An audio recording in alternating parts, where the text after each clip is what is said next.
Pelo simples fato de que nós não queremos. Cara, o Deus que te salvou não queria tomar os teus pecados sobre si. Ele não queria. Não era a vontade dele. Imagina o que se passou na cabeça do cara que esperou 25 anos para esse piá nascer.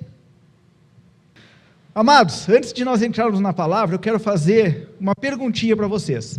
Quem aqui alguma vez já assistiu novela? Ai, que vergonha. Eu já assisti novela. Série do Netflix, ou de qualquer outro canal de streaming. Legal série, né? Documentários no YouTube, uma coisa que a minha mãe assiste religiosamente, né? Se ela está assistindo agora, eu vou levar um puxão de orelha depois, é o Globo Repórter. Minha mãe é fã do Globo Repórter, aprendi a gostar de documentário com ela. Vocês já pararam para pensar que quando nós assistimos uma novela, um filme, uma série, nós nos envolvemos com o enredo? Quem aqui já percebeu isso? A gente se envolve com o enredo, né? Tem alguns enredos que são tão interessantes que a gente se envolve a ponto de gostar do vilão. De pensar assim, mas o vilão, o cara mau, não é tão mau assim. Ele tem os motivos dele para ser mau. Vai dizer que já não aconteceu isso. Inclusive, tem filmes em que o mocinho não é o policial, o mocinho é o ladrão. Tem um filme do Nicolas Cage, em que ele é um ladrão de carro famoso, que ele é o mocinho do filme. E, cara, ele está fazendo um negócio super errado, mas eu já assisti aquele filme 2 ou 3 vezes e não lembro o nome do filme. Eu só lembro que o último carro que ele rouba é um Mustang. E eu torço por ele no filme, gente. Eu sou crente. E eu torço por um ladrão num filme. Alguém já passou por essa experiência aqui? Só eu. Gente, vocês já perceberam como as nossas emoções, elas são naturalmente afloradas? As nossas emoções são naturalmente estimuladas. Às vezes a gente ouve uma música, né? Por exemplo, tem alguns ritmos. Por exemplo, da música eletrônica, tem algumas músicas eletrônicas que eu digo para os meus filhos assim, cara, essa música me incita à violência. Eu fico com vontade de bater em alguém quando eu escuto esse tum-te, tum-te, tum-te, tum-te. Sério, tem algumas frequências que me deixam tão irritado, tão irritado. Gente, é porque nós somos orgânicos. Nós temos emoções. Assim como o Deus que nos criou, que é um Deus emotivo, nós também temos emoções. E isso é uma verdade inegável. Quem gosta de futebol aqui? Quem fica furioso quando o time perde e quem fica tirando sarro do colega que torce pro... Tudo bem, quem fica tirando sarro do Rogério quando o Grêmio vai para a 2ª divisão? Vocês já perceberam como nós colocamos as nossas emoções em tudo na nossa vida? E na maioria das vezes sem perceber que nós estamos colocando as nossas emoções? Para quem gosta de novela principalmente, quando a gente identifica lá o vilão ou a vilã da novela, a gente garra um ódio daquela pessoa, que se aquela artista passar na rua é capaz da gente jogar uma pedra mesmo nela. É ou não é? Tem um artista que eu gosto muito, que é o Jim Carrey. O cara que fez, ele ficou bem conhecido quando saiu aquele filme O Máscara. E ele é um artista tão bom que ele faz filme em que ele é palhaço lá, ele faz muito filme de comédia, né? Só que quando ele faz drama, a gente chora com ele. Quando ele faz aqueles filmes de palhaçada, e ele é muito bom em palhaçada, ele é um Mr. Bean versão 2.0, a gente ri com ele o tempo todo, mas quando ele faz drama, a gente fica ali tenso, quase chora com ele. E por que eu estou dizendo isso para vocês, irmãos? Porque eu quero muito derrubar um preconceito que existe na igreja evangélica e principalmente na igreja reformada. Olha a minha pretensão, derrubar um preconceito que existe na igreja. Mas por que eu penso que a gente tem que lutar contra esse preconceito? Nós temos o direito de nos emocionar assistindo novela, nós temos o direito de nos emocionar assistindo futebol, nós temos direito de nos emocionar assistindo a nossa série favorita, nós temos direito de nos emocionar e chorar desesperadamente quando um cantor pop ou sertanejo morre, mas é feio se emocionar diante de Deus na igreja. Isso é coisa de fanático. Amados, se Deus não quisesse nos ver emocionados, Ele não teria nos criado seres emotivos. E eu estou chamando a atenção da igreja para isso, porque hoje nós vamos falar de duas histórias. E como hoje é o primeiro culto do ano, eu quero terminar essa palavra fazendo uma pergunta para vocês. E a pergunta é: o que você vai fazer com o seu 2022? Mas não precisa responder agora, deixe para responder depois. E o que isso tem a ver com emoções, Rogério? O que isso tem a ver com emoções? Amados, nós precisamos olhar para essa palavra, para esse livro, para a voz de Deus escrita e impressa para cada um de nós, com todas as nossas emoções. Eu lembro de uma vez que eu estava lendo Hebreus, quando ele fala do sumo sacerdócio de Cristo, e do nada, eu simplesmente lendo a Bíblia, e aquela passagem começou a falar comigo, e eu comecei a chorar compulsivamente, e eu não entendia, e eu fiquei ali 1 hora em cima daquela passagem, e acabou. Alguns dias depois, um casal foi jantar conosco, almoçar conosco, acho que era um domingo, eu morava num apartamento aqui no centro, o Israel conhecia, ele ia comer peixe comigo lá no apartamento, né, Israel? Era bom, né? E aí Deus tocou meu coração para ministrar uma santa ceia, ou uma ceia do Senhor. É que eu sou de origem pentecostal, então eu falo santa ceia, tá, gente? Não me julguem. Deus tocou meu coração para ministrar a ceia do Senhor com aquele casal. E quando eu fui ministrar a ceia do Senhor, Deus me lembrou daquela passagem, e eu ministrei essa passagem de Hebreus junto com aquele casal. E foi uma bênção. Amados, as nossas emoções, assim como tudo em nós, precisam estar dedicadas primeiramente a Deus. E eu não estou dizendo que você tem que andar chorando pelos cantos e orando e clamando e se arrastando, não, eu estou dizendo que você tem que estar aberto. Quando o nosso coração está aberto à palavra de Deus, as nossas emoções serão tocadas, e é ali que a transformação acontece.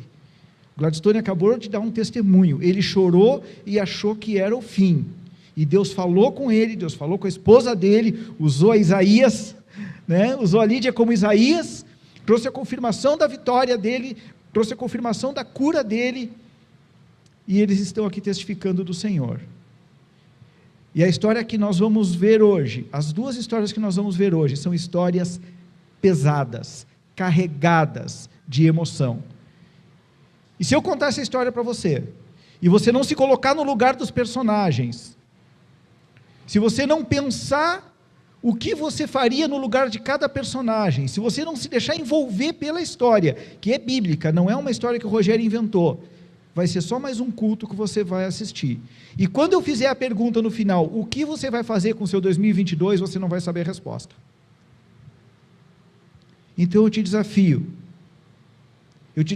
a ouvir e ler essas histórias comigo, e entrar nelas, de todo o coração, do mesmo jeito que você entra numa novela, numa série, num filme ou numa música. Quem concorda em vir comigo nessa aventura? Amém? Vamos nessa aventura para a glória de Deus. Eu quero começar contando uma história de um cara que era bem novinho, tinha 75 anos.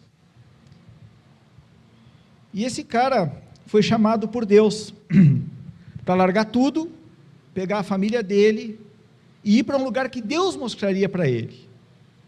Quem sabe de que eu estou falando? A EBD funcionou, né? Glória a Deus por isso. Uma igreja que conhece a palavra é uma igreja forte, gente. Amém? Precisamos conhecer a palavra. Então a gente sabe que Abraão foi chamado ali com seus 75 anos, e a Sara, a mulher dele, gatinha, apenas 65 anos, era muito bonita, a ponto de que quando ele chegou no Egito, Faraó tomou ela. Opa, vem para cá, essa aqui vai ficar para mim. Até que chegou o momento que Deus fez com que Faraó devolvesse ela. E não sei o que Abraão tinha na cabeça, gente. A Bíblia explica aqui por que ele fez isso, mas eu não sei o que ele tinha na cabeça. Aí ele foi para uma outra terra lá, e tinha outro rei, tal de Abimeleque, ele deixou Abimeleque pegar a mulher dele também. Então pega e leva, é minha irmã. 2 vezes ele fez isso. O cara para quem Deus fez a promessa. Farei de ti uma bênção, em ti serão abençoadas todas as nações. E como vocês sabem, Deus cumpriu a promessa com Abraão. Só que como Deus demorou um pouquinho, né? Abraão já não era muito novinho, tinha 75 anos, passou 1, passou 5, passou 10 e nada. Aí Sara resolveu dar um jeitinho. Abraão, quando o faraó lá nos correu do Egito, ele me deu essa serva aqui, pega ela, que aí através dela eu vou ter um filho, e tu vai ter a descendência, e vai ser cumprida a promessa de Deus. Abraão foi lá e fez, né? E deu certo, nasceu o Ismael. Chegou o ponto, gente, que, aí vocês sabem, teve toda uma crise familiar lá, uma treta entre a Sara e a Agar e tal, só que chegou um ponto que Abraão não acreditava, ele não acreditava que Deus ia fazer Sara ter um filho com ele. Teve uma hora que ele disse para Deus assim: pô, Senhor, já estou com quase 100 anos, a minha mulher está com 90, não vai dar certo, deixa que Ismael seja o meu herdeiro. E o Senhor disse para ele assim: eu tenho palavra, eu falei que é com Sara, é com a tua mulher, então vai ser com ela.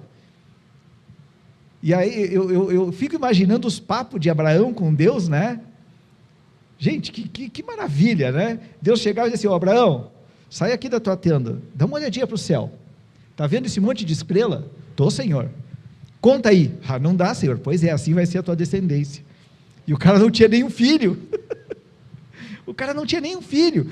Aí quando ele tinha o filho lá, o Ismael, e eu acredito que filho é filho, e que ele também amava Ismael, chegou uma hora que ele disse assim: Senhor, não passa mais trabalho, não me faz esperar mais, deixa que o Ismael seja o meu herdeiro. O Senhor disse: não, mas vamos fazer o seguinte, eu vou fazer de Ismael também um grande povo, ele vai ser pai de 12 príncipes. E assim foi se desenrolando a história de Abraão, até que Sara engravida. E aí Sara engravidou, ganhou o nenê. Qual era o nome do nenê? Isaac, né?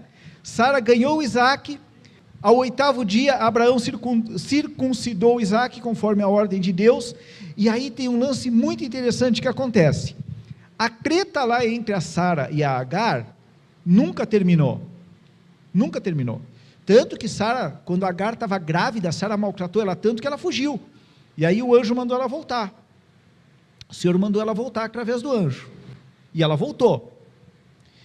E aí, lá pelos 3 anos de idade, mais ou menos, o que aconteceu? O menino deixou de mamar. Era mais ou menos nessa época, aproximadamente aos 3 anos, que os meninos eram desmamados. E aí, como isso era um acontecimento, o que aconteceu? Abraão deu uma festa, deu um banquete. Aí quem de nós aqui tem filhos com uma certa diferença de idade, sabe como é que é, né? Aí quando o filho maior é adolescente, pior ainda. Aí vocês imaginam um adolescente, o filho do líder do clã lá, né? Filho do Abraão, apesar de não ser filho da esposa dele, era filho da serva, mas era filho dele, se exibindo para os amiguinhos dele lá, e fazendo bullying com um menininho de 3 anos. Quem é mãe aqui já ficou com vontade de dar uns pega no Ismael, né? E alguns pais também. Pô, que negócio é esse, ficar fazendo bullying com meu filho na frente de todo mundo? Aí a Sara deu um piti. Disse assim: Abraão, o negócio é o seguinte, cara, não dá mais. Despacha essa louca e despacha esse guri, porque ele não... Isso aí é versão gaúcha do Rogério, tá? Despacha essa mulher aí, despacha esse guri, porque ele não vai ser herdeiro junto com o meu filho, porque agora ela tinha um filho. E aí, gente, nós vamos ver, eu anotei aqui,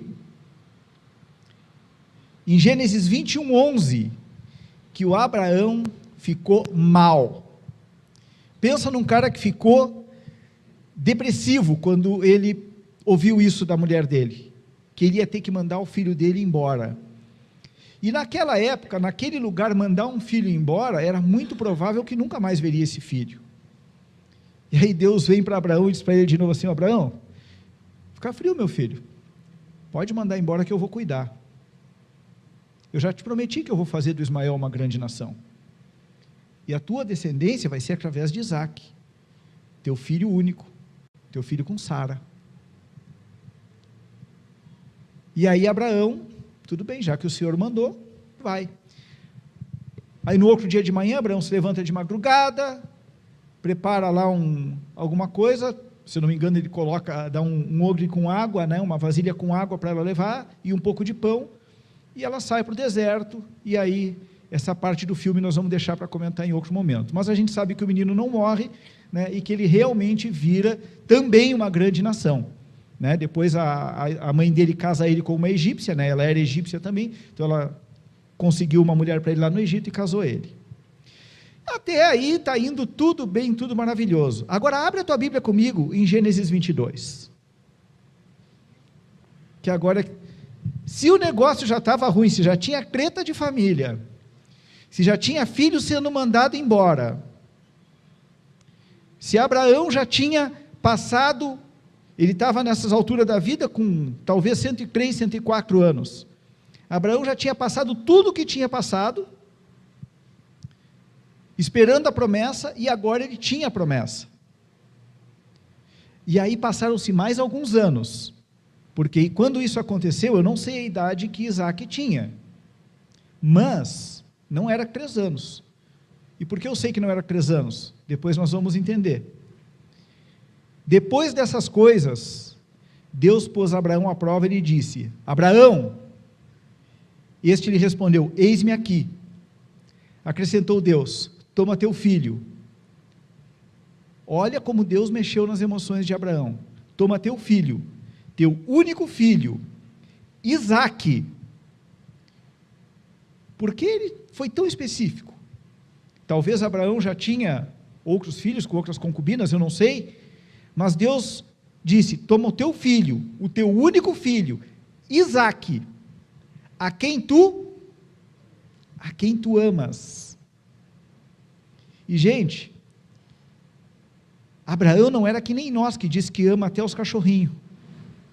A gente tem o cachorrinho em casa, eu amo meu cachorrinho, eu amo meu gatinho. Não.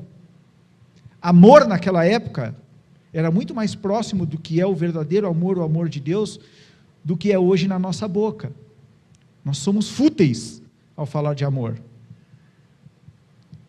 E Deus diz: toma o teu filho, teu único filho, Isaque, a quem amas, e vai-te à terra de Moriá, oferece-o ali em holocausto, sobre um dos montes que eu te mostrarei. Cara, tudo bem que Abraão creu em Deus, a gente sabe que deu tudo certo, mas procura se colocar no lugar dele numa hora dessas. Não vamos nem falar em filho. Imagina que Deus chama um de vocês aí, ou chama cada um de nós e diz assim: ó, pega o teu cachorrinho, leva lá no fundo do pátio, sacrifica e queima totalmente para mim. Quem é que ia se sentir confortável? Agora imagina, procura te colocar no lugar de Abraão. Deus foi extremamente específico: a esse filho aqui, pega ele, leva no lugar que eu vou te mostrar, na terra de Moriá, e oferece ele em holocausto. O que é holocausto? O holocausto é um sacrifício totalmente queimado, não ia sobrar nem poeira do Isaque, ele não ia ter nem a quem enterrar. Será que isso foi confortável para ele? Agora vocês imaginam isso sendo retratado, talvez já tenha sido retratado em um filme, em uma série, alguma coisa, e nós olhando para isso como vida real. Porque aqui está em poucas linhas, gente, mas imagina o que se passou na cabeça desse homem. Imagina o que se passou na cabeça do cara que esperou 25 anos para esse piá nascer. 25 anos. Depois que ele nasceu, foi obrigado a rejeitar o outro filho, que certamente ele também amava, e agora Deus diz assim: oferece para mim em sacrifício. Vocês acham que foi de cara assim, que Abraão pensou assim: tudo bem, eu vou lá, sacrifico, Deus ressuscita, me dá de volta, porque a promessa de Deus é em cima dele, então Deus não vai furar, Deus não vai errar a palavra dele. Não, gente, Abraão não pensou assim. Abraão sofreu, eu tenho certeza que sofreu, eu tenho certeza, porque acontecem coisas muito menores conosco, e Deus nos fala, Deus nos alerta, Deus nos ajuda, Deus nos sustenta, e ainda assim a gente sofre. Será que isso foi fácil para Abraão? Não foi. Levantou-se, pois, verso 3, levantou-se, pois, Abraão de madrugada, e tendo preparado o seu jumento, tomou consigo 2 dos seus servos e a Isaque seu filho, rachou lenha para o holocausto, e foi para o lugar que Deus lhe havia indicado. Versículo 4, ao terceiro dia, erguendo Abraão os olhos, viu o lugar de longe. Quantos dias eles caminharam? 3 dias. Agora vocês imaginem, qual é o filho adolescente ou pré-adolescente que não gosta de sair para dar um rolê com o pai? Agora eu quero que você se coloque no lugar de Isaque. Imagina Abraão caminhando, porque o jumento não era para carregar ninguém, era para carregar a lenha. Os 2 servos com ele, porque era uma caminhada, talvez pelo deserto, por lugares inóspitos, ele precisava ter alguma segurança. E o gurizinho caminhando na volta, e corria, e pulava, jogava uma pedra num passarinho, né, ou num lagarto, de repente aparecia um lagarto lá no deserto, ele jogava uma pedra no lagarto. Pai, o que é isso? Isso é tal coisa, meu filho. Pai, o que é aquilo? Isso é tal coisa, meu filho. E para o menino era um passeio, era algo divertido, porque o pai disse assim: meu filho, Deus mandou a gente ir lá no Monte Moriá para adorar, para oferecer um holocausto. E ele, opa, eu vou oferecer um holocausto com meu pai, não vai estar o povo todo junto, não é a família toda, é eu e o papai. Imagina a felicidade desse menino, e imagina o coração desse pai, sabendo o que ele teria que fazer ao final dessa jornada. E Abraão vai indo. E ao terceiro dia, ele enxergou o lugar de longe, eu não sei quanto longe, mas a Bíblia fala que ele disse o seguinte: então disse a seus servos: esperem aqui com o jumento, eu e o rapaz, ou seja, ele deveria ter alguma coisa em torno ali perto dos 13 anos, eu e o rapaz, iremos junto até lá, e havendo adorado, voltaremos para junto de vocês. Tomou Abraão a lenha do holocausto e a colocou sobre Isaque, seu filho. Ou seja, não era uma criancinha, ele podia carregar a lenha que precisou ser carregada pelo jumento. Então, se ele tinha corpo já para carregar a lenha, ele não era um gurizinho tão fragilzinho. Já era taludo, como diz o gaúcho.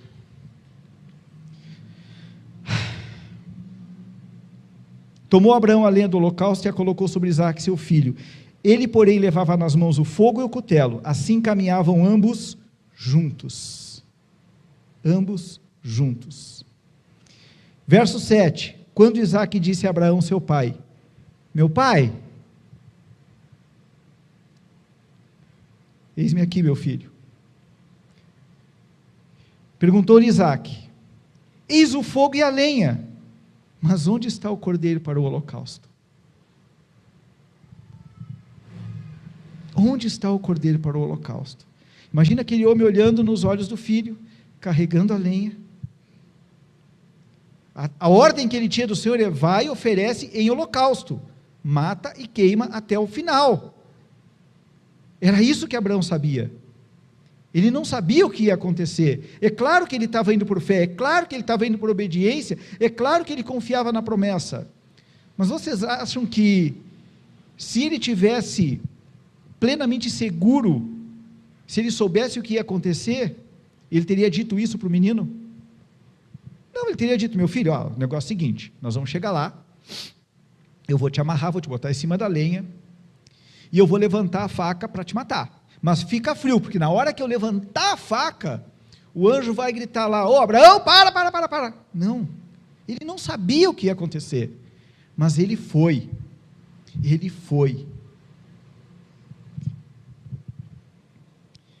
Verso 8, respondeu Abraão: Deus proverá para si, meu filho, o cordeiro para o holocausto. E seguiam ambos juntos, iam lado a lado, juntos. Chegaram ao lugar que Deus havia designado. Agora, olha só, o que acontece? Imagina a cena, ali, Abraão edificou um altar, sobre ele dispôs a lenha. Um altar, ele precisou pegar pedras e formar o altar. Vamos imaginar o que é completamente improvável naquela cultura. Vamos imaginar que enquanto Abraão pegava a pedra e fazia o altar para o holocausto, o Isaque sentou, pegou o iPhone dele, porque ele era filho do cara do clã lá, né, do ricão, Ele tinha iPhone. Pegou o iPhone dele, fez um selfie e mandou para a galera que tinha ficado na aldeia lá, e disse assim, galera, estou aqui no monte com meu pai, agora ele está preparando o altar. Não. Tudo bem, esquece o iPhone, ele só sentou e ficou jogando pedrinha. Não, ele ajudou, porque culturalmente, a nossa cultura é bem diferente. Enquanto a gente lava o carro, nosso filho está no celular. Enquanto a gente faz comida, nosso filho está no celular. Enquanto a gente faz qualquer coisa, nosso filho está no celular. Na cultura deles, não. Com 3 anos, eles começavam a ajudar. Ele ajudou. E isso levou um tempo. Agora, vamos parar e vamos pensar assim, caminharam 3 dias. Depois caminharam mais algumas centenas ou milhares de metros. E as conversas, e os sentimentos. Gente, pelo amor de Deus, é óbvio que essa viagem fez com que pai e filho ficassem mais próximos ainda mais que o pai sabia que ele teria que oferecer o filho em sacrifício, e era só o que ele sabia, porque ele não sabia como é que ia ser o desfecho da coisa. Nós sabemos porque a gente leu a Bíblia, ele não tinha a Bíblia para ler. O menino ajudou a preparar. Agora eu fico pensando o seguinte, a Bíblia não fala isso, diz que ele amarrou o menino. Como será que foi isso? Será que o menino resistiu? Como é que ele deu a notícia para o menino? Para quem tem filho aqui, como é que você diria para o seu filho? Filho, deu ruim. O cordeiro é tu. Que, pai? O cordeiro é tu. Como é que você daria essa notícia para o seu filho? Chegou no lugar, fez o guri carregar a lenha, fez o guri ajudar para fazer o altar lá com as pedras, e aí no final, filho, eu tenho uma notícia para te dar, tu vai ver Jesus. Ah, é, pai? Aham. Por quê? Porque tu é o sacrifício. Como será que ele deu essa notícia para o menino? Será que o menino concordou de boa? Como será que o menino se sentiu? Mas vamos dizer que ele não tenha reagido fisicamente. Mas, gente, eu não consigo entender que ele simplesmente se deitou e disse assim, tá, pai, amarra aí e taca a faca e taca fogo. Não consigo entender que aconteceu dessa forma. Eu falei que era uma história difícil. E essa história, ela foi escrita para que nós tivéssemos como exemplo. É o que Paulo fala lá em 1 ou 2 Coríntios. Que tudo que foi escrito para nossa advertência, para nosso exemplo. E ao mesmo tempo essa história, ela mostra uma profecia. E para a glória do Senhor nós sabemos o desfecho da história. Ele amarrou o menino, ele levantou a faca, o cutelo, e quando ele levantou o cutelo, o anjo do Senhor bradou do céu e disse, Abraão, Abraão. E ele disse, eis-me aqui, Senhor. Eu acredito que ele nunca ficou tão feliz de ouvir a voz de Deus como dessa vez. E aí Deus disse para ele, agora eu sei que tu me teme, porque tu não me negaste o teu único filho. Amém? Então, a gente precisa pensar o seguinte, foi uma história de um pai que iria sacrificar um filho, porque Deus pediu. Amém? Vamos ver uma história paralela agora? Vamos lá para o Novo Testamento, Evangelho de Mateus, capítulo 26.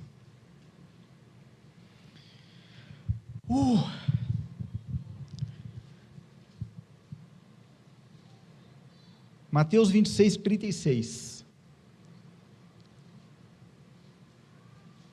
Gilberto falou, que dá trabalho preparar uma mensagem.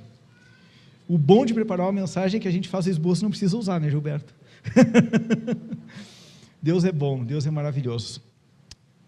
Todos acharam Mateus 26, 36? Começa assim, em seguida de quê?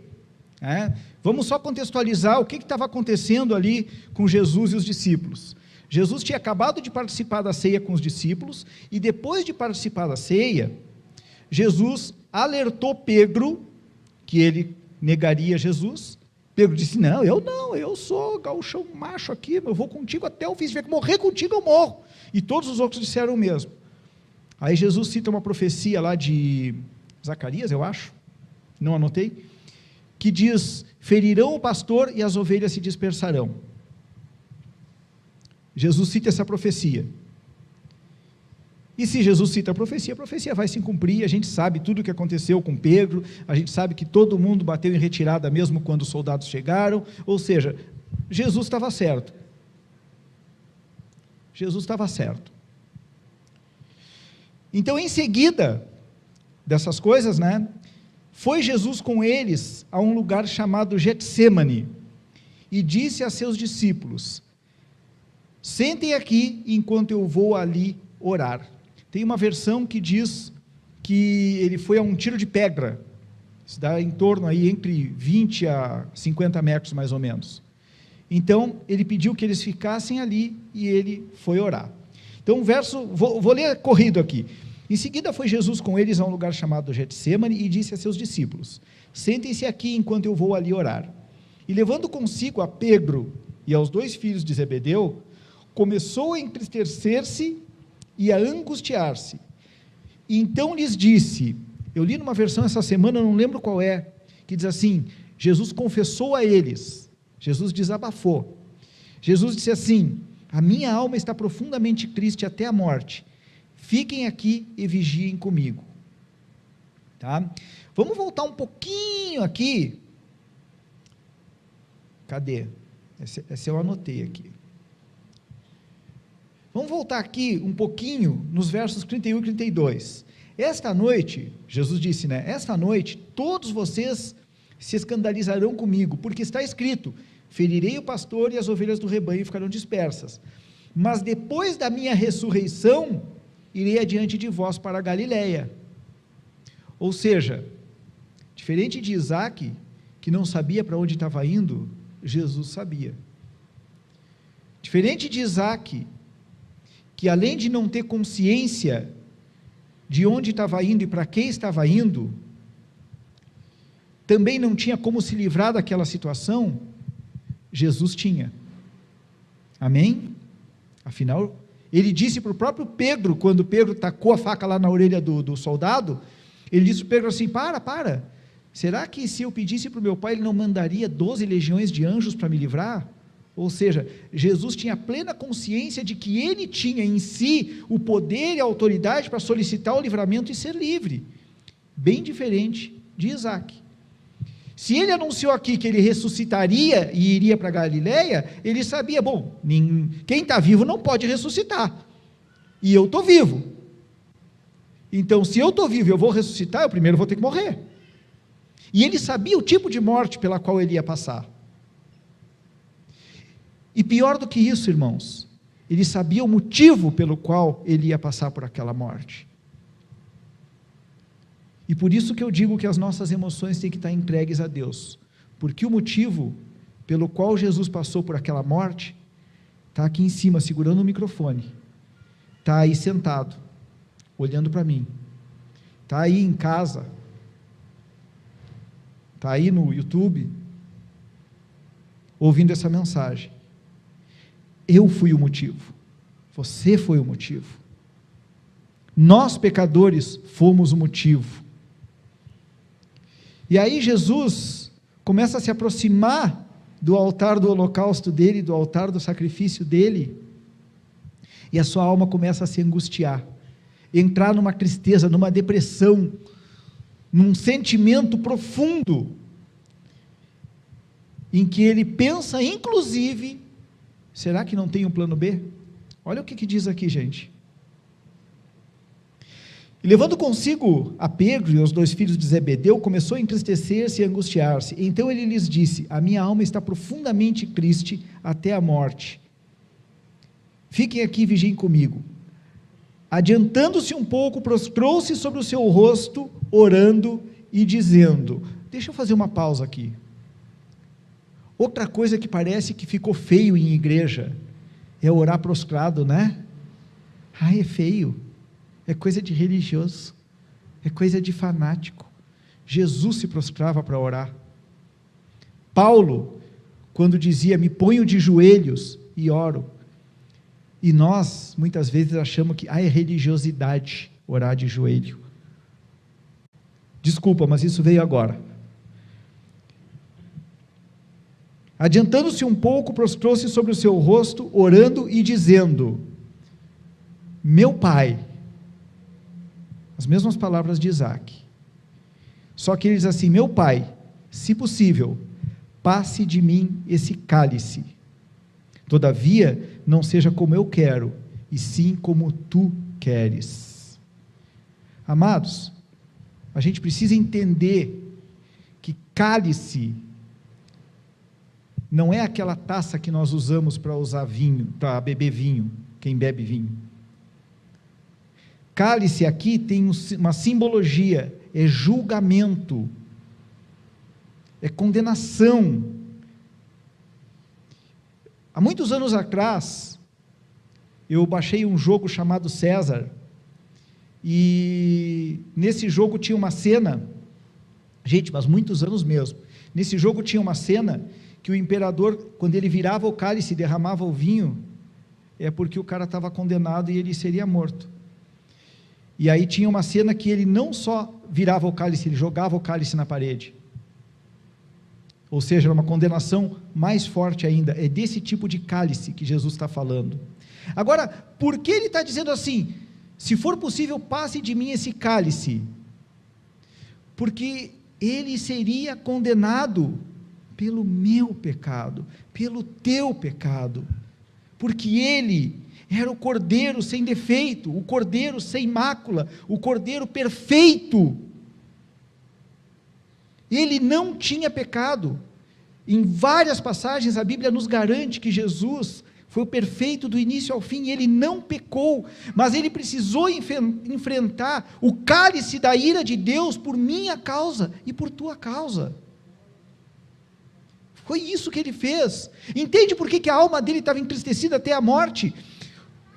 Porque isso é uma coisa muito louca da gente entender, muito difícil da gente entender, mas ao mesmo tempo que Jesus era 100% Deus, ele tinha nele a natureza de Deus, e a consciência de que ele era Deus Filho encarnado, ele também era 100% homem, e todas as emoções que eu e você sentimos, ele também sentia, e ele teve medo, e ele se sentiu injustiçado, como muitas vezes você se sente injustiçado, ou porque alguém foi indicado para uma vaga no trabalho onde você estava mais bem preparado, onde você não teve a oportunidade porque o QI falou mais alto. Isso é uma injustiça, e é uma injustiça, mas e daí? Ele foi morto pelos nossos pecados, que é injustiça maior do que isso?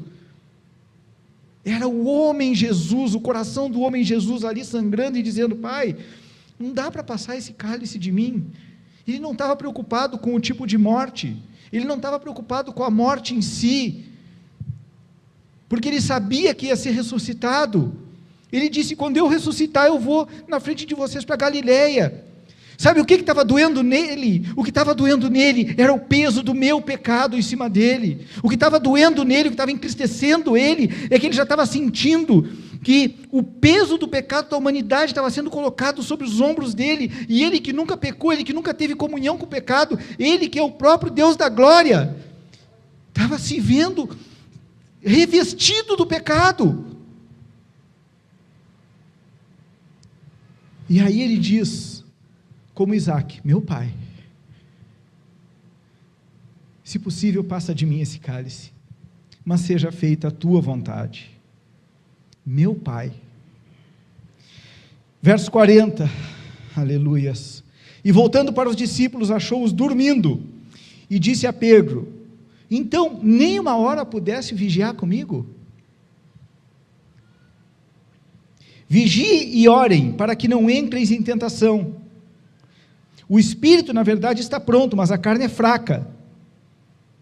Tornando a retirar-se, ou seja, ele veio, deu uma chamada no Pedro e nos outros dois, nos filhos de Zebedeu, e voltou para orar de novo.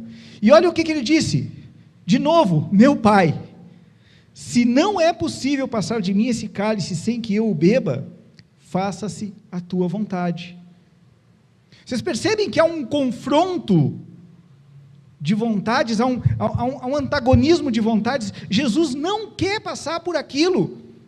E muitas vezes nós deixamos de fazer coisas para abençoar os outros, nós deixamos de fazer coisas para servir na igreja, nós deixamos de fazer coisas porque vai tomar o nosso tempo, nós deixamos de fazer coisa porque vai tomar o nosso dinheiro, nós deixamos de fazer coisa porque nós vamos ficar cansados, pelo simples fato de que nós não queremos. Cara, o Deus que te salvou não queria tomar os teus pecados sobre si, Ele não queria, não era a vontade dEle. Por isso que Ele diz, se vocês me amam, obedeçam os meus mandamentos, está lá no Evangelho de João. Não faz sentido a gente ser tão dodóizinho, tão fragilzinho, tão coisinha, eu não vou fazer isso porque isso me cansa, eu não vou fazer isso porque aquilo me custa, eu não vou deixar de ver o Fantástico para estar no culto, eu não vou deixar de ir comer um cachorro quente na quarta-feira para estar no PGM, eu não vou, sei lá, gente, Ele não estava com vontade de fazer aquilo por ti, Ele não estava com vontade de fazer aquilo por mim. Está claro ou não está claro na Escritura? Amém? Está claro, está claro. No verso 43 ele volta, e outra vez ele encontra eles dormindo, porque os seus olhos estavam pesados. Dessa vez ele nem fala nada, ele chega, olha, os caras estão jogados um por cima do outro ali, talvez, tá? Eu não diz como que eles estavam, mas imagino que eles estavam sentados ali, cochilando. Ele simplesmente voltou, foi orar pela terceira vez, repetindo as mesmas palavras. As mesmas palavras.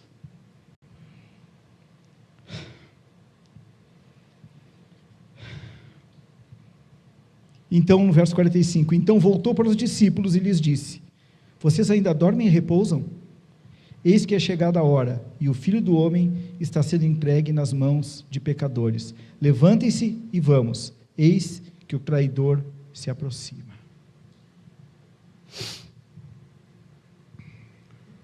São histórias profundas, não são? Só que essa história aqui, meus amados, é a história que garantiu que nós estivéssemos aqui hoje. E assim como Deus cumpriu a sua promessa a Abraão, fazendo dele em Isaque a sua descendência, Deus também vai cumprir a sua promessa nas nossas vidas, de nos levar para a vida eterna. Mas alguma coisa nós vamos ter que abrir mão.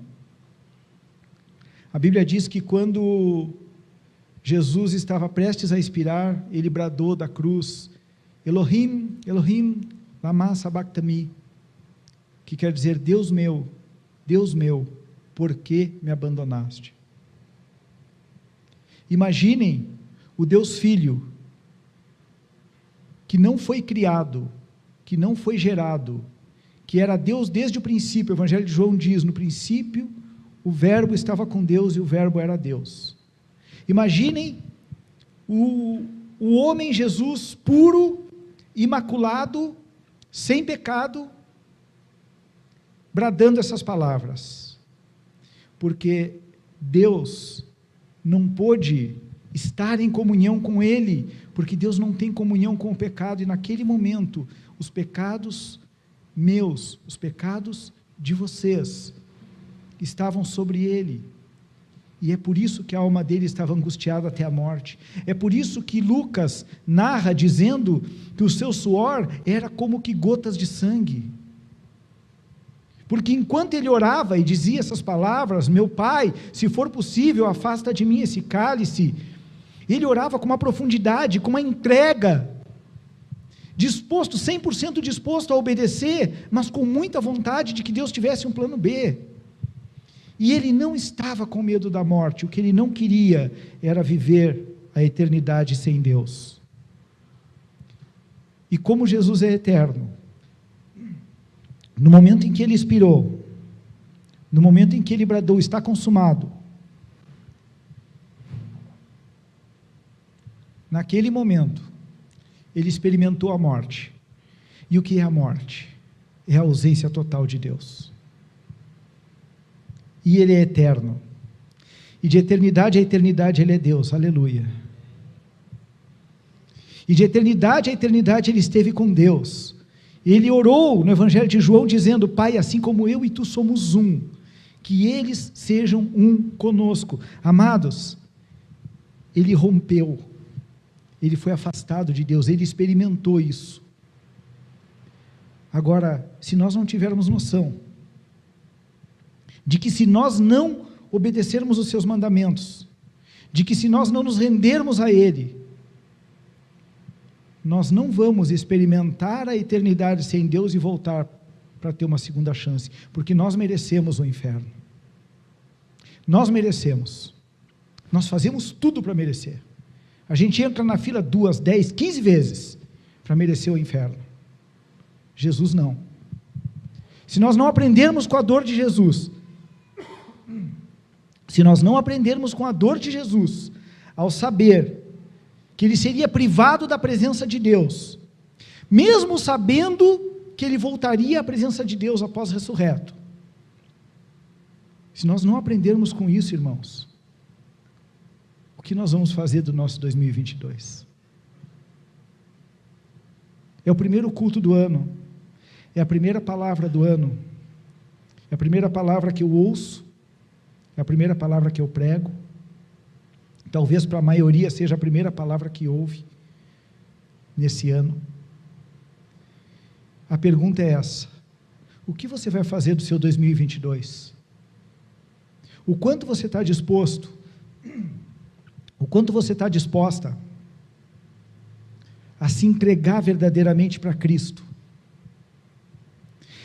Lá com Abraão houve um livramento, a vida de Isaac foi livrada, foi preservada.